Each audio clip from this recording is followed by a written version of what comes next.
Megawati dan Gibran bercanda bareng. Pengamat yang ruwet hubungan dengan Jokowi. Sekretaris Jenderal, Sekjen, Partai Gerindra Ahmad Muzani mengungkapkan, Wakil Presiden Gibran Rakabuming Raka berbincang dengan Presiden kelima sekaligus Ketum PDIP Megawati Soekarno Putri di sela-sela momen peringatan Hari Lahir Pancasila di Gedung Pancasila, Jakarta Pusat, Senin, 2 Juni 2025. Selain berbincang dan bercanda, Gibran juga bertanya mengenai kondisi kesehatan Megawati.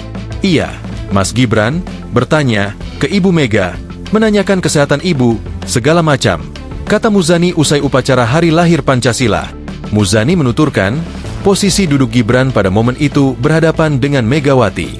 Suasana di holding room sebelum upacara berlangsung memang ramai. Selain ada Megawati yang merupakan Ketua Dewan Pengarah BPIP, ada pula Wakil Presiden ke-6 Tri Sutrisno, serta Wakil Presiden ke-10 dan ke-12 Jusuf Kalla. Iya, ngobrol dengan Bu Mega. Bercanda-canda juga. Bercanda di antara kita. Yang ada di holding, ada saya, ada Pak Prabowo, bebernya. Lebih lanjut, ia menuturkan, momen kebersamaan ini merupakan gambaran bagus bahwa pemimpin bangsa duduk satu meja untuk bercanda, ngobrol, saling bersalaman, saling bersilaturahmi, dan saling bertegur sapa.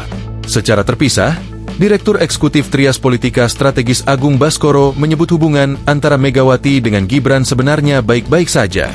Sebab, masalah yang muncul selama ini bukanlah antara PDIP dengan Gibran, melainkan dengan ayahnya, yakni Presiden ke-7 Joko Widodo, Jokowi. Terkait Mas Gibran, secara personal relasi dengan Ibu Mega baik-baik saja. Karena problem yang selama ini muncul sifatnya tak langsung, karena Gibran tak memiliki kuasa saat kompetisi Pilpres 2024 berlangsung, ujar Agung Senin, 2 Juni 2025. Betul, permasalahannya dengan Jokowi, sambungnya.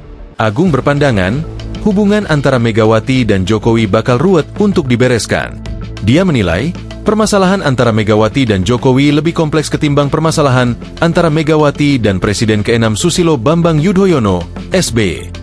Ini yang ruwet membereskannya, karena lebih kompleks dari cerita dengan Pak SBY, ucap Agung. Maka dari itu, Agung mengatakan, jika ada arahan PDIP bergabung atau condong sebagai mitra strategis pemerintah Presiden Prabowo Subianto, itu bukan karena ada atau tidaknya Gibran. Akan tetapi, lebih kepada menimbang dinamika politik dan kasus hukum yang sedang mengitari PDIP jelang Kongres. Sementara itu, Agung melihat konteks bercanda Megawati dan Gibran juga merupakan bentuk kedewasaan mereka dalam berdemokrasi. Download Tribun X sekarang, menghadirkan lokal menjadi Indonesia.